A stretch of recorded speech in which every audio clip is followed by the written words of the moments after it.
तमाम इस तरह की हरकतों के बावजूद और तमाम इनपुट्स के बावजूद क्यों लगाम नहीं कसी जा सकी इस संगठन पे?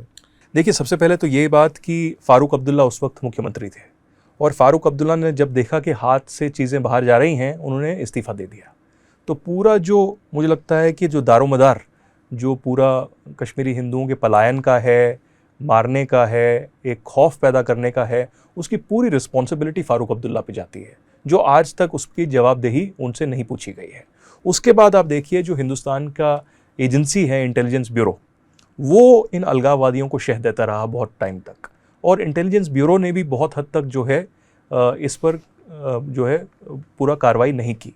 तो मुझे तो ऐसा लगता है कि चाहे वो पॉलिटिकल प्रेशर हो, चाहे वो इंटेलिजेंस ब्यूरो का प्रेशर हो, या कुछ ऐसी मजबूरियां जो हैं राजनेताओं की रही हों, उन्होंने, चाहे वो JKLF हो, चाहे वो यासीन मलिक हो, चाहे वो गीलानी हो, मीरवाइज हो, शब्बीर शाह हो, आसिया अंद्राबी हो, इन सब के खिलाफ जो है आज तक कार्रवाई नहीं की। आप देखिए ना, जब पलायन हुआ कश्मीरी हिंदुओं का, एक्सोडस हुआ, एथनिक क्लिनजिंग हुआ, जेनोसाइड हुआ, उसके बाद करीबन 10-15 साल तक तो किसी ने उनकी सुनवाई नहीं ली, किसी ने पूछा नहीं। वो कैंपों में कश्मीरी हिंदू पड़े रहे जम्मू में, और जितनी भी सरकारें आई, चाहे वो बीजेपी की हो, कांग्रेस की हो या लेफ्ट की हो, किसी ने उनसे कभी उनका दर्द नहीं पूछा। और आज भी मुझे लगता है कि बेसिक जो चीज़ है, एक इन्वेस्टिगेशन जो होनी चाहिए, या एक कमीशन का गठन होना चाहिए जो देखे कि 90 में क्या हुआ और एक रिपोर्ट तय करे, आज तक किसी सरकार ने नहीं किया। चाहे वो अटल बिहारी वाजपेयी की हो, मोदी की हो, मनमोहन सिंह की हो, इंद्र कुमार गुजराल की हो, HK देवेगौड़ा की हो, या उस समय जो 90 में हमारे प्रधानमंत्री थे उनकी हो।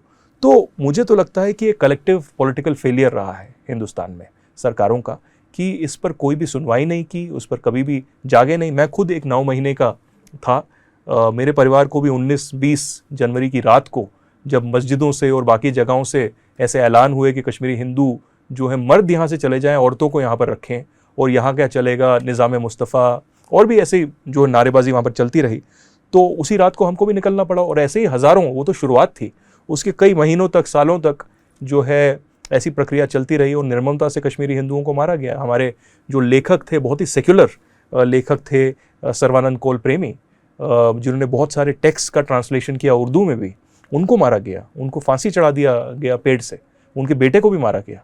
उसके बाद जस्टिस नीलकंठ गंजू, वहाँ हाईकोर्ट के जज थे, उनको जो है मार दिया गया।